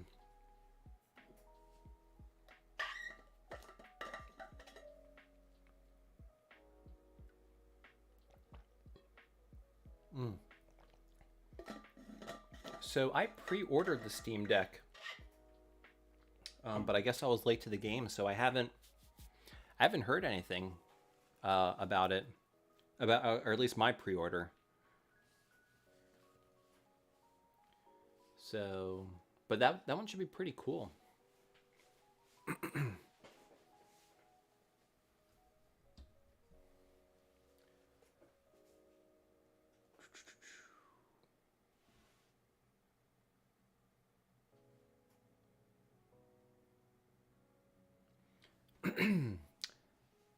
Yes, so let me see. Failed. So Mr. G is asking, do I have any funny stories for failed mods? Um, so thankfully I've been able. Let me turn off my soldering iron. I don't think most of the mods that I've attempted, I was able to finish. I'm trying to think if there was one that I really messed up. I'm sure there is. The one that comes to mind was the Dreamcast HDMI mod. And that one was, I actually didn't mess it up, but there was a problem where, so I finished the installation and I was kind of playing with it and it was working. And then all of a sudden I lost picture. And I thought, oh, maybe my one of my soldering joints broke or something. And so what I did was, this is the most silliest thing, but what I did was I removed the ribbon cable and reinstalled it, and it still wasn't working. And what I think actually happened was I bought one of those cloned GDMU, so basically those optical drive emulator for the Sega Dreamcast. The one I bought I think was bad because it didn't fully connect to the connector, and I think that got disconnected because I basically, it wasn't working. I totally disassembled it. I put it back together, and I noticed that the optical drive emulator wasn't fully kind of pressing down, even though it was screwed and everything. And that was the problem. And so basically, I had to postpone that video because I couldn't troubleshoot and figure out what the issue was. But once I did figure it out, I didn't even have to probably remove the ribbon. It was a very stressful thing because I was like, why is this not working? And I think it was probably as simple, and that's kind of a lesson is, always look for the simple things first because, yeah, I went straight to the ribbon cable because that's what I thought the problem was. And I probably should have checked other things because, yeah, if that isn't fully seated, I don't think the console will turn on, but it won't really boot or anything. But that was kind of a funny story, I guess. More of I guess a frustrating story, but no, but thankfully I've gotten, knock on wood, pretty lucky with most of my mods. I can't think of one that failed, and there probably is one, I just don't remember, or I blocked the memory. Anywho, like Ben Stiller and Along Came Polly, I'm not sure. Oh. Yeah, so I don't. So actually, and that's a good question. So Petros Kazi is asking, do I sell my projects? I don't. I actually have them all. They're all stored over. I have like a big bin of like all my modded consoles over there because I live in a small apartment, so I got to store a lot of it. And what I'm thinking of doing is, I think I'm going to be doing like maybe giveaways on the YouTube channel, but also for my Patreon folks, I'm probably going to be doing. You can't do giveaways on Patreon, but you can do competitions. So I've been thinking of hosting like, I don't know what kind of competition, if you guys can think of one. But basically, if it's a challenge of skill, you can do a competition on, that's skill based. So I'm probably going to do that at some point because I do have way too many. I have way too many Game Boys, more so than I know what to do with. I'm looking at them over here. Game Boys, Game Gears, just a bunch of everything. So, but yeah, I'll probably be either doing competitions to give them away, or just doing giveaways on YouTube. But definitely that's something I'll probably. I'll do sometime in the future. Also, I'll probably maybe go to, once things kind of, things are starting to go back to normal, but once there's like these conventions, maybe I'll sell them at a convention too or something. eBay crossed my mind. Maybe I'll do that as well. So let's see.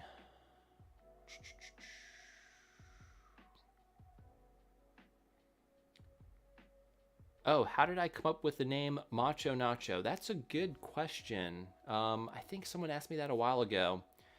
So it's kind of a secret, but I'll probably reveal it in an episode at some point. It's nothing special. Once I once I tell you the story, you're gonna be like, well, that's not a great story. But no, there's a little rationale behind it. But definitely make sure you're subscribed to find out why I call the channel Macho Nacho Productions. Well, the productions part, that's easy, but the Macho Nacho part.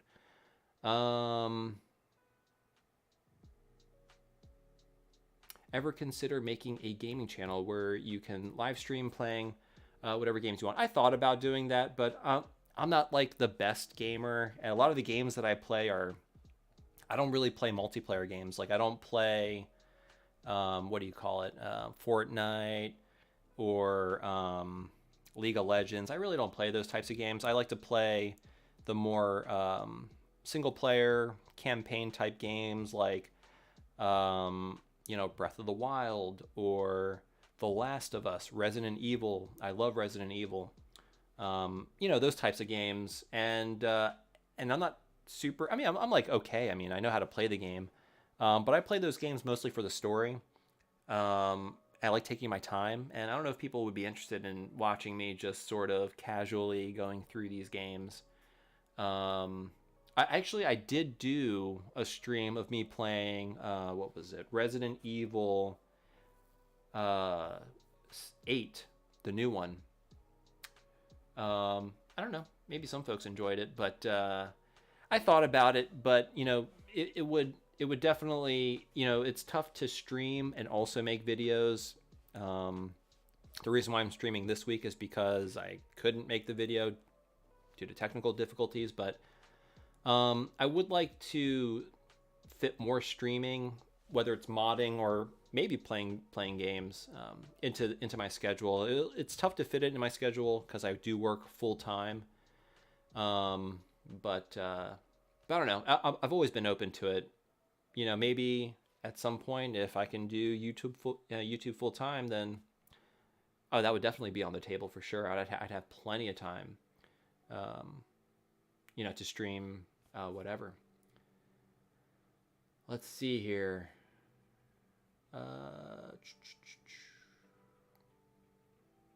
What about LNR buttons? Do you think you were?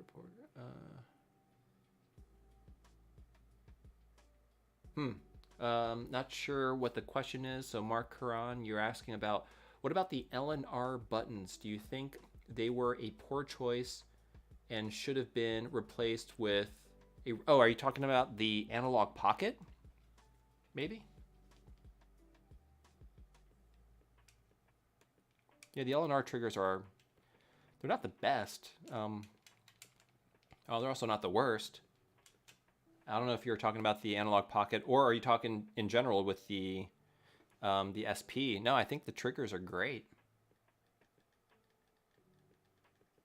I don't think they were a bad choice. Having the face buttons, conceivably that could be fine too. If you kind of like the analog pocket, if you had, instead of an LNR, you had an extra like XY button or something.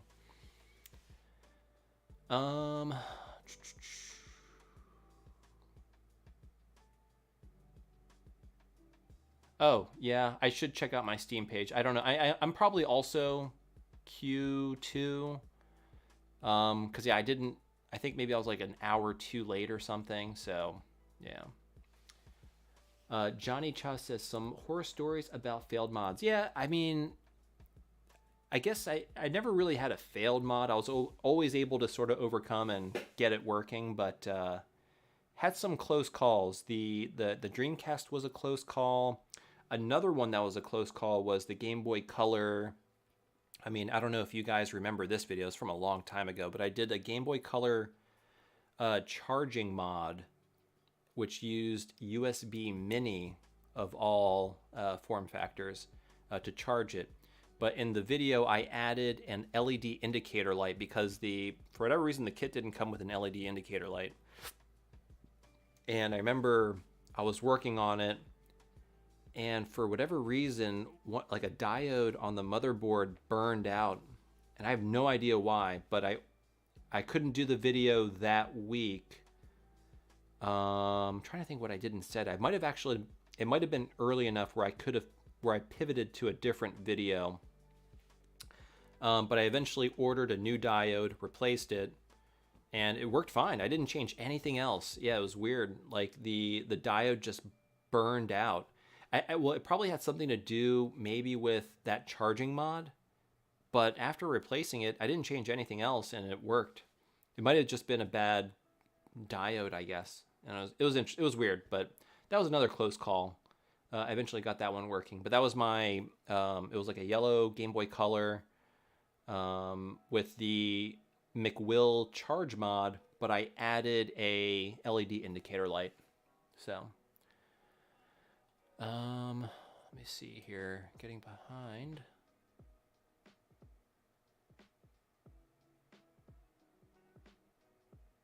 Street Fighter for the original GBA and the form factor, but with the buttons on the left, on the far left console would be like, Oh, I see what you're saying. Yeah. Yeah, I mean, for fighting games, it does help to have more face buttons. I would agree with that.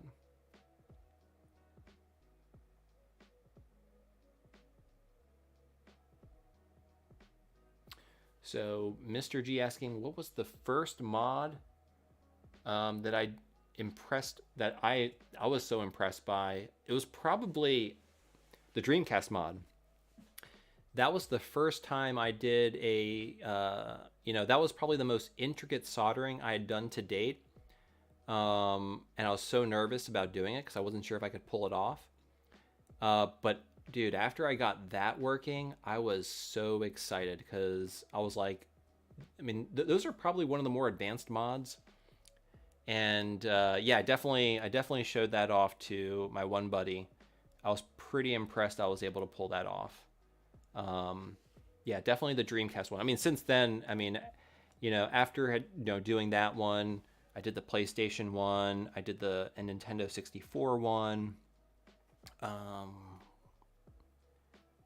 But yeah, those are probably the most difficult mods that I do, are those ones where you have to solder the flex ribbon cable to an integrated chip. I'm always impressed when I do those and they work. But I've gotten pretty confident with those now after having a few under my belt. Let's see. Sorry if you already answered, but just got in. Can you put wireless charging in the budget GBA? Yes, you most certainly can. Not a lot of space, but actually I have an SP video where I put a wireless charger right underneath here. But actually, if you watch my unhinged SP video, I actually replaced this metal backing with a 3D printed plastic one, and I put wireless charging in there, I think. Or no, maybe it was Bluetooth. I lied. It was Bluetooth. But yeah, you can replace this with a plastic 3D printed one and put a wireless charger back there conceivably. So, but yeah, definitely possible. I think it's possible. Difficult, but possible.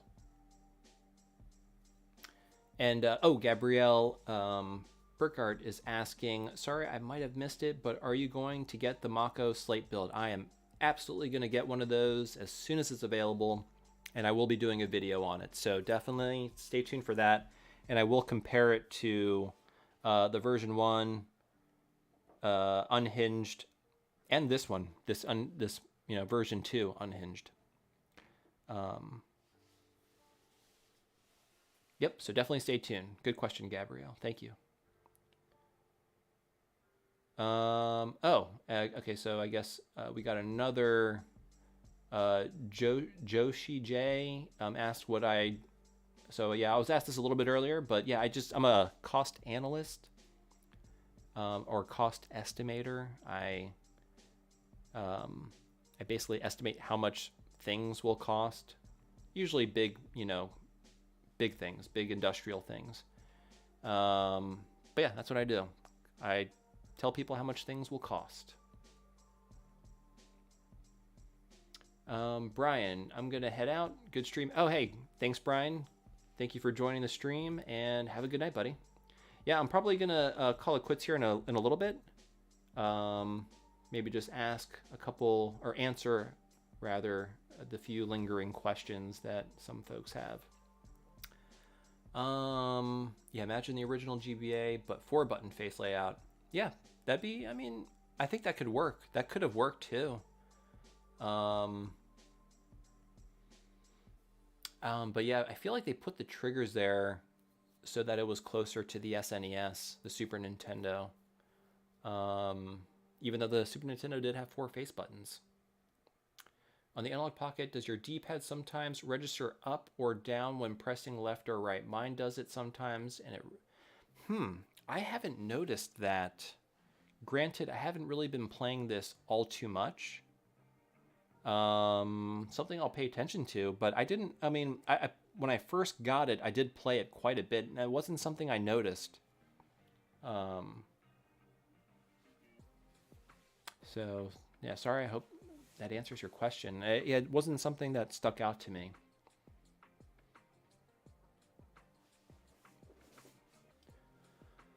Let's see here.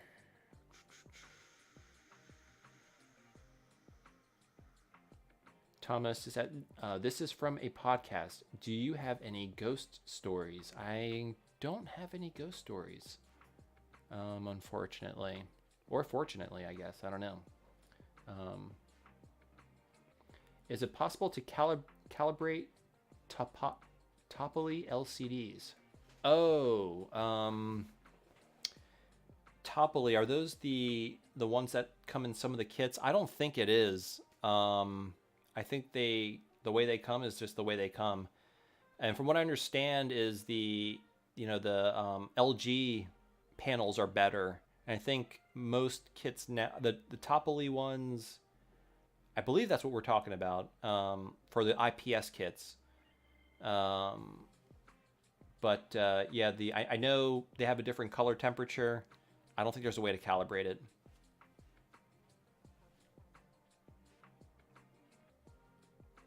Yeah, Jim. Yeah, I would say so. This was the kit in the thumbnail. I love it. I absolutely love it. I kind of really like the plastic rear quite a bit. Yeah, they aren't rusting. Brass oxidizes, and they have darkened a little bit, but I kind of like that. It gives it a nice like old patina. But they don't really rust. So, but yes, they do. Okay, so yeah, Philippe, yeah, you clarify. Yeah, they do oxidize. They do. What actually Boxy Pixel suggests, if you want to keep them really shiny and bright, you can actually clear coat them to keep them from oxidizing.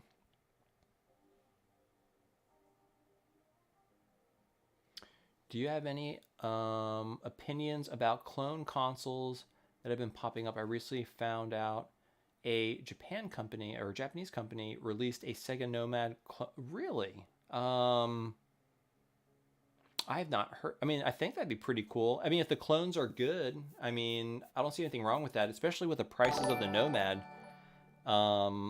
Hey, thank you for the sub. Thank you very much. Yeah, no, I mean, I'd be interested to check it out, especially if it's from a Japanese company. That sounds pretty cool.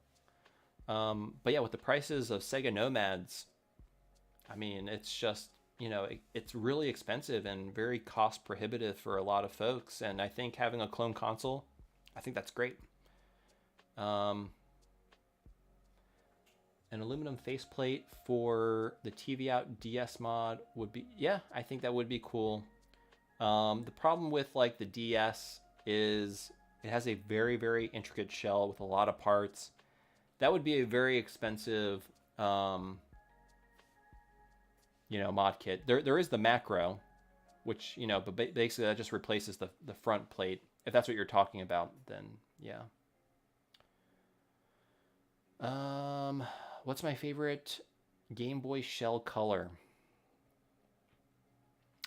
Probably Atomic Purple, of course. Have a good night, Sojan. Yep. Thank you for joining the stream tonight.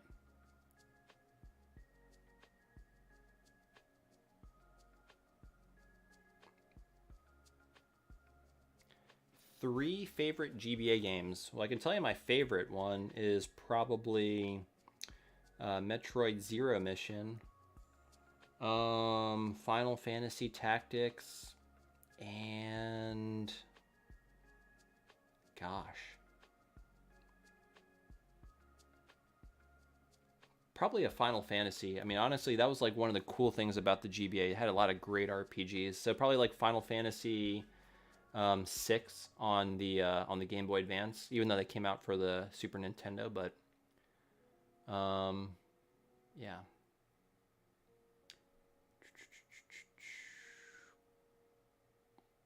But yeah, guys, it's getting pretty late. I hope you all enjoyed the stream, and I apologize I couldn't get the video out. It was kind of a late breaking issue, and but that video will come out. Just working out the kinks on the software. Should be a really cool video.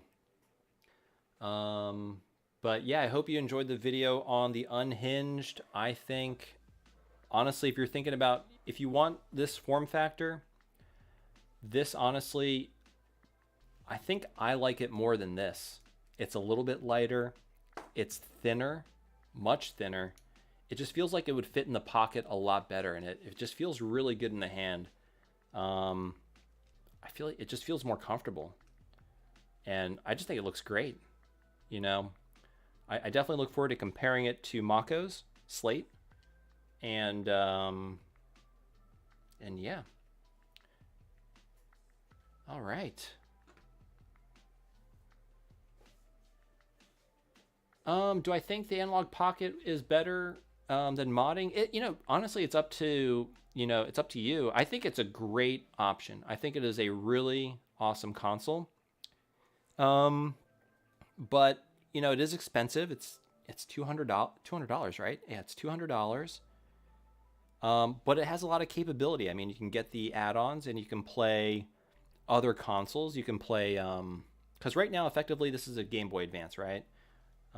It can play Game Boy Advance games, Game Boy Color, original Game Boy, but then you can get the adapters. And I have the one for the Game Gear, so this can play Game Gear. Eventually, they're going to release one for the TurboGrafx and Neo Geo Color, or the Neo Geo Pocket.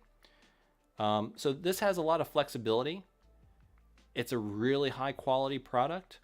But for someone who just wants to play Game Boy Advance games, honestly, I think you would be just happy enough with one of these. And honestly, this is a little bit easier to put in your pocket. It's definitely a little bit more portable. You might spend a little bit less money too. I mean, these are hard to get. If you want to get one now, you gotta, unfortunately, pay someone who's like price gouging the heck out of this thing on eBay, which I hate doing. I still haven't been able to buy a PS5 because I refuse to pay an inflated price for it. I'm just gonna wait until I can get it at MSRP. But yeah, no, I mean, it's a good product. I think it really just depends on what you're looking for. Are you actually gonna play Neo Geo games on it? I mean, that's the other thing. This plays original hardware or original games. I guess you could play. It has flash. You can use flash cards. So, but original games are expensive. And actually, I don't even think there's a flash card. Oh, no, I think there is a flash card for the Neo Geo Pocket. But anyway, flash cards are expensive. So I don't know. It depends on your goals. I'm not going to say this is a bad product. It's a really good product, but it's A, hard to get. And B, if really you're getting this for the flexibility. So if you're not going to be playing Game Gear or, Neo Geo or TurboGrafx games on it, if you just want it for Game Boy Advance games, I would just mod a Game Boy Advance. So, yep, just depends on what you need. Anyway, that was a long answer. Sorry about that. But yeah, guys, I gotta get going here. Gotta wake up early for my normal job.